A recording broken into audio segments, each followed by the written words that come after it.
Hello everyone! Today we are sitting in a 2015 Lamborghini Huracan. We installed an Apple Carplay system in it. This was one of the more complex projects.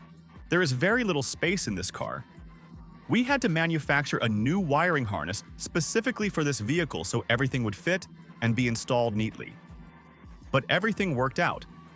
All functions are working. Apple CarPlay runs on the original instrument cluster, and I hope the driver will be satisfied. As mentioned, the multimedia system in this Lamborghini is on the instrument cluster. There is no separate multimedia screen. By pressing and holding the button, we switch to the CarPlay interface. Control is done using the original rotary controller. These are standard apps. I won't go into much detail. Waze, Google Maps, Spotify, and so on. Audio is connected through the original Bluetooth. Sound quality is perfect. You can return to the original menu at any time. You can view vehicle settings, then go back to CarPlay and continue using it. Holding the steering wheel button enlarges the display. For example, you can select Waze navigation and view navigation across almost the entire instrument cluster, along with navigation alerts. With this car, I think this is really useful because the car is very fast and has a lot of horsepower.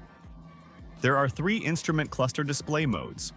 One shows only speed and information. Another shows the speedometer with a small multimedia window. And there is a large display dedicated only to multimedia. In this case, we have Apple CarPlay, where you can enable Waze navigation, Google Maps navigation, control music, and so on.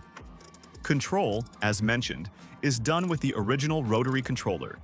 You can return to the original menu and return to the CarPlay menu with a single button press. Android Auto works exactly the same way, also wirelessly. Audio through Bluetooth, and the interface on the instrument cluster in both small and large versions.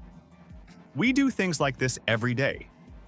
Of course, we don't work with cars like this every day, but we work on similar upgrades for many different vehicles almost daily. If you are interested, contact us. Tell us about your car, send a photo of the multimedia system or the system version, and we may offer something for your vehicle. That's all for now. Thank you and see you again on our CarPlay Mode YouTube channel.